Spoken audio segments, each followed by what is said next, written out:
Hello, my name's Jane and I'm 39 years old. The story I'm going to tell you happened a year ago and I'm slowly recovering from the mental effects of the whole ordeal. I thought I'd come on here to vent about it, so here you go. Let me start by telling you a little about myself. I got married at the age of 20. Yes, I was very young, but I had been with my late husband since we were in middle school. I just knew that he was my soulmate and that there was going to be no one else other than him. We grew up with each other, so his family was mine and mine his. I had a perfect life. We had good jobs, our own house, the cutest dog. But like all this good, my perfect life came to a horrible end. I still remember the incident like it was yesterday. I was pacing up and down my living room because my late husband was taking too long to come back from work. Around 3 hours after he was supposed to be home, I got a call telling me that he had been in a horrible car accident. After that, things only got worse. The doctors managed to save him, but he was in a coma. We didn't know if he'd make it out, but I stayed by his side the entire time. I barely made it out of that, especially after we decided to pull the plug on him since he'd been in a coma for over a year with no signs of improvement. Needless to say, I was devastated. The first thing I did was sell the house. It was my biggest reminder of him and I wanted none of that. I pretty much became a hermit because everyone in my life reminded me of him. It took me over a year to get back in contact with everyone, and even longer for me to start experiencing what life was like again. Eventually, the hurt decreased, and I began meeting up with my friends and family more regularly again. After the 5th anniversary of my husband's passing came, my friends began gently encouraging me to get back into dating again.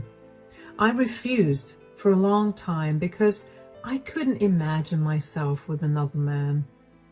My friends were very understanding of everything that I was going through, so they never pushed too hard. However, there was this one day when my friends decided that we should all go out to a club just to relax and have some fun. It had been over 2 weeks since we all got together, so they begged me to come with them to the club. I reluctantly agreed. When we got to the club and after I had a few drinks, I actually began to have a good time. I found myself laughing and having a great time. I was in a great mood, which is why when I was approached by an attractive man, I did not shy away from a conversation with him. He told me his name was Nathan and that he was at the club with some of his colleagues for a business dinner that was a celebration of something. We ended up spending the rest of the night talking and enjoying each other's company, and at the end of the night, we exchanged phone numbers. Nathan and I texted each other throughout the next few days and eventually decided to meet up at a small bistro for lunch to get to know each other better. I was very nervous to meet him, and I didn't know if I was interested in him or if I just liked the attention. Regardless, my friends convinced me to give him a shot. So I met him. Nathan was already sitting at a table when I got there, so we greeted each other and sat down. It was a little awkward until Nathan broke the silence by asking me why I was single. So tell me why you're still single. I mean, you're a beautiful woman. I can't seem to wrap my head around why you're still single. Oh, stop it. But my husband passed away 6 years ago and I haven't been able to bring myself to see anyone else after that.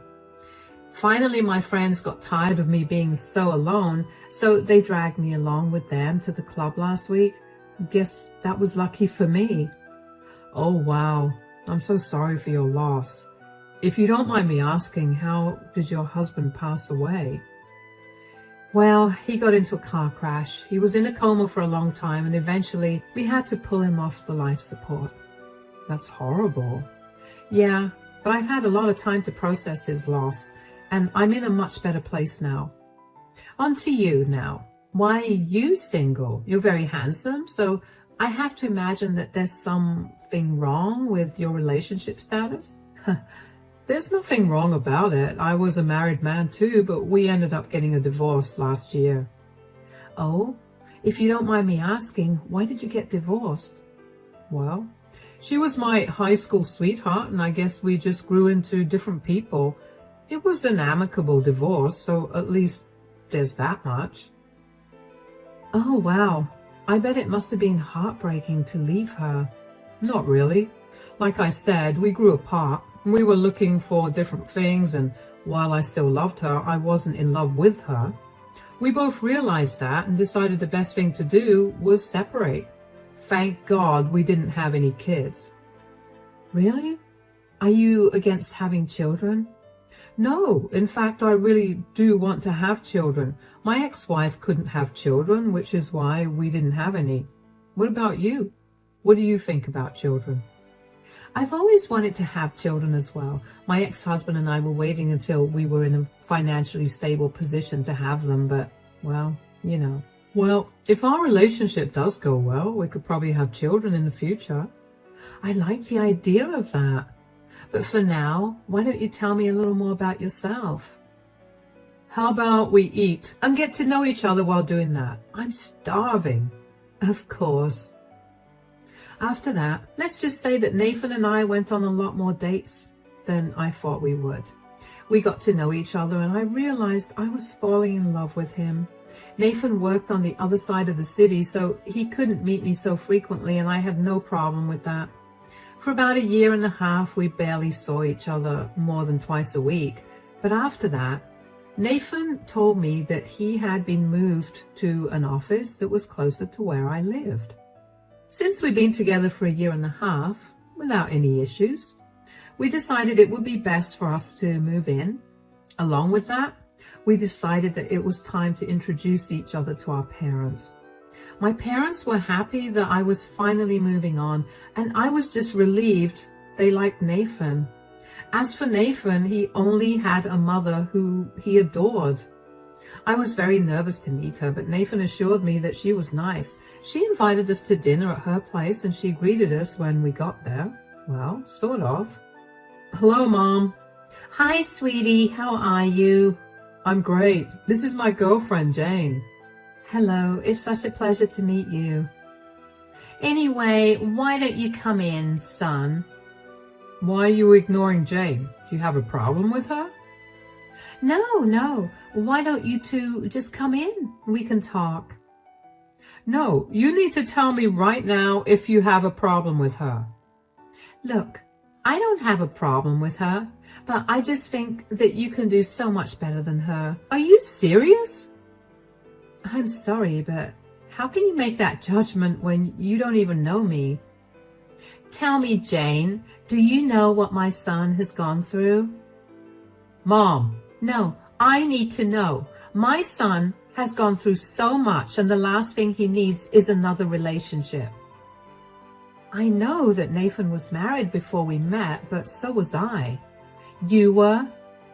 Yeah, my ex-husband passed away after a long battle with cancer, and Nathan is the first man that has made me feel good after I lost my ex. So then my son is just some rebound to you? No, God, no. I love him. I get that you're protective of him, but I don't plan to hurt him at all. Yeah, I doubt that. You've done enough. What do you mean? Mom, that's enough. Why? Am I not allowed to speak my mind in my own house? You can, but you don't have to be so rude to Jane. I'm not being rude. I'm only trying to tell her the truth. There's no truth.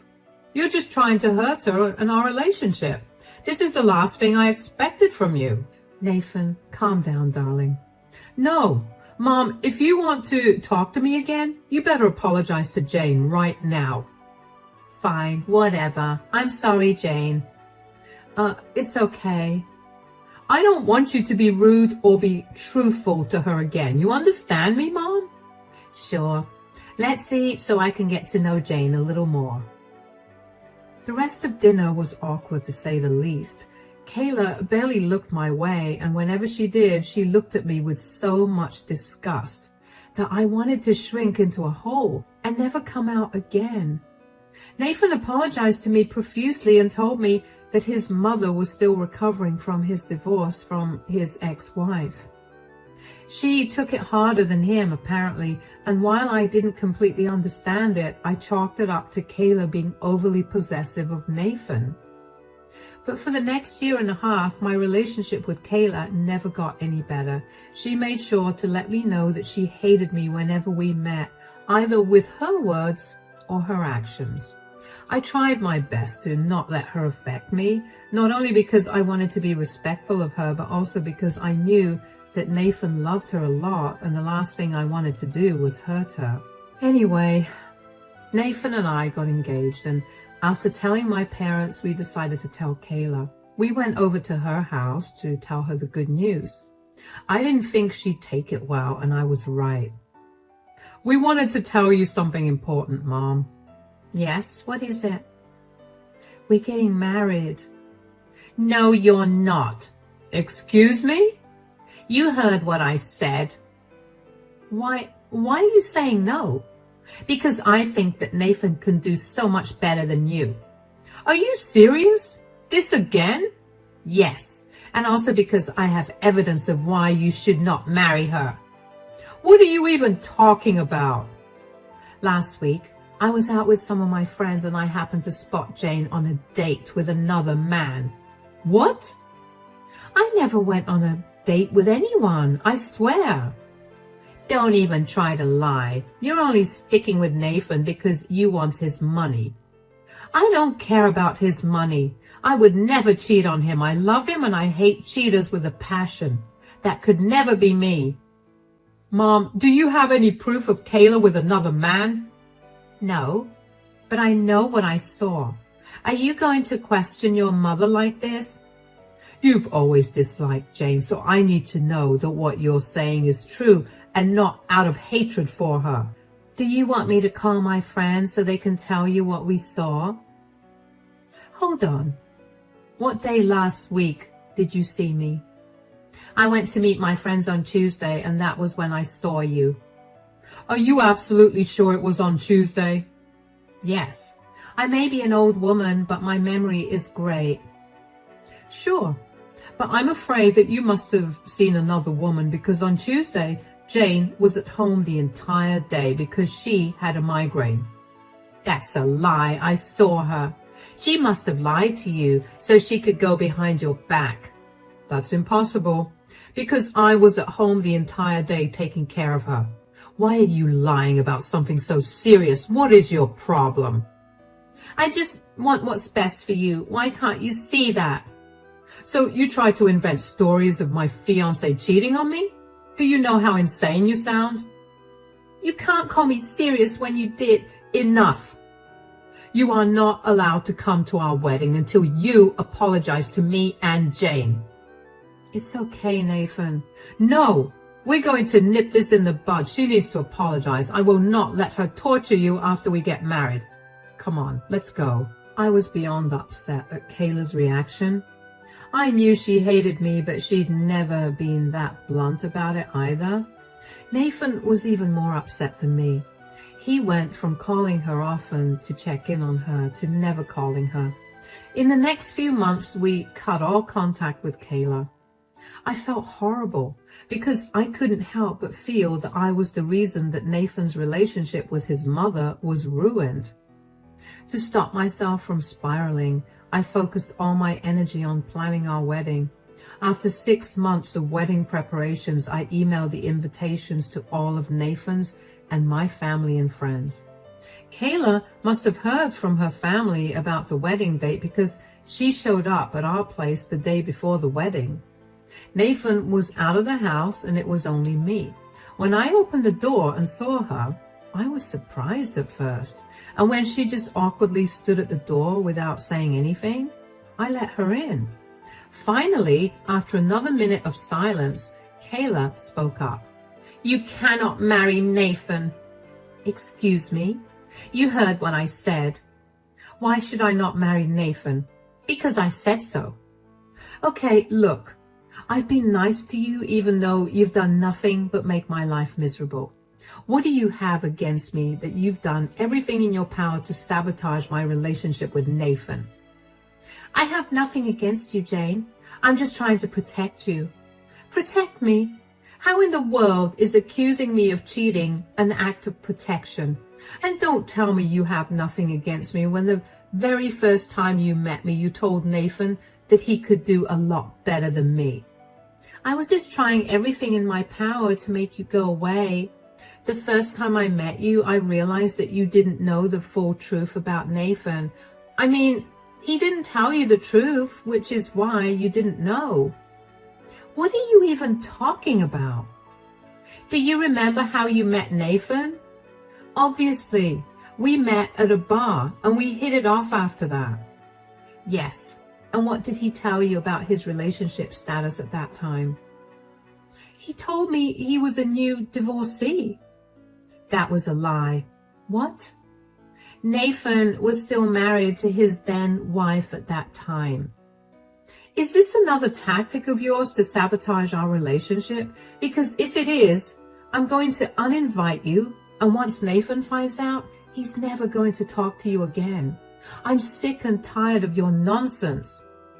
No, I swear this is not a tactic. I've realized that none of my plans to get you to leave have worked, so the only way for you to leave is to tell you the truth. Here, take a look at this. What is this? These are Nathan's police reports. What? Yeah, his ex-wife found out about his affair with you, and things got really heated between them when she confronted him about it. She threatened to expose him to everyone, and Nathan lost control of his temper and laid his hands on her in a horrific manner. If I'm being truthful, she was hospitalized for a week because he broke her collarbone and practically tore her hair out. Oh my God. See? Nathan is my son, and I'm unfortunately filled with love for him. I did not speak to him for a long time after I found out what he did. Thankfully, his ex-wife didn't press any charges against him in exchange for full custody of their children and their house. Nathan had nowhere else to go, so I took him in. He has children? Yes. How could he do that? To his wife and children? How could he do that to me? He knows how much I hate cheaters. Nathan is a disgusting man, Jane. I'm sorry I tortured you, but I couldn't tell you the truth because Nathan was basically glued to you. He knew that I would try to tell you, so he never let you be alone with me. Not to mention, I was terrified that he would hurt me too, so I'm so sorry, Jane. Oh my God. This must have been so much for you to deal with. I'm sorry that I snapped at you. You were only doing your best to protect me. I'm so sorry. You don't have to apologize. Instead, why don't you help me get back at Nathan? I can't. I know you're his mother, but you shouldn't shelter him. He deserves to deal with the consequences of his actions. You're literally living in fear of his anger, and that's never a good thing. I don't know. Do any of his friends and family know about the truth of his previous relationship? No.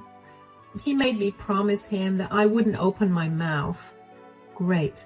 Tomorrow, we'll expose him. He invited his boss, so I'm sure that he'll get fired. It's time for him to face some real consequences, and you can come and stay with me so we can avoid him for a while. All right. You're right. I shouldn't be afraid of my son. Let's do it. I was shaking. I tried my best to remain composed in front of Kayla, but after she left my place, I raced to the washroom so I could throw up. I couldn't believe that Nathan was capable of being such a horrible person. And most of all, I couldn't believe that he had involved me in his horrible actions. I was very much against cheating and even more against abuse of any kind. These were things that Nathan knew very well about me, and he knew this very early on in our relationship. So for him to knowingly involve me in his horrendous actions made me both throw up and want to scream at him. But I knew that I had to be careful with how I handled things, especially since I knew what he was capable of. I made sure to tell Kayla that she needed to call Nathan and apologize to him. She needed to be at the wedding because I didn't count on Nathan not trying to harm her afterwards.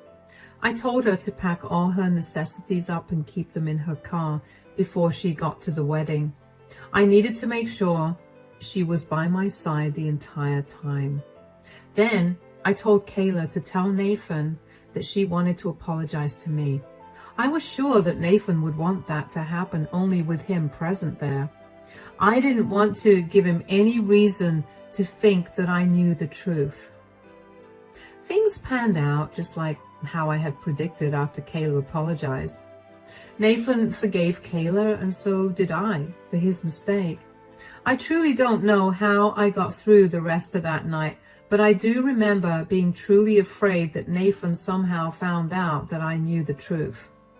When I wasn't afraid, I was seething with anger against him.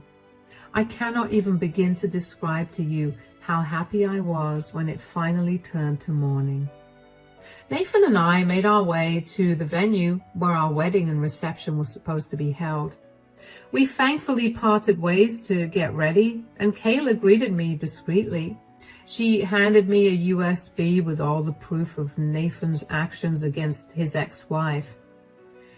I handed it to my maid of honor and told her to hand it over to whoever was manning the projection so they could play it as soon as I reached the altar. Eventually, it came time to walk down the aisle, and my stomach was in knots. The only comfort I had was that I was surrounded by family, so Nathan could not hurt either me or Kayla. When I reached the altar, the proof of Nathan's crime was projected onto the huge screens beside us. All the guests burst out into gasps and murmurs, and Nathan was confused. He took a look at the screen and paled. Before he could say anything, I began to tell the truth of his past to all our guests. I did not spare any details. It turned out Kayla was right about how much her family didn't know. Nathan really threatened her to keep everything under wraps, and she had no choice. With every word that came out of my mouth, I got more confident.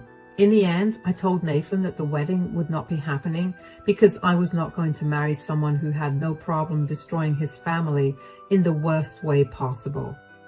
I grabbed Kayla's hand, got in her car, and we drove off to a mall.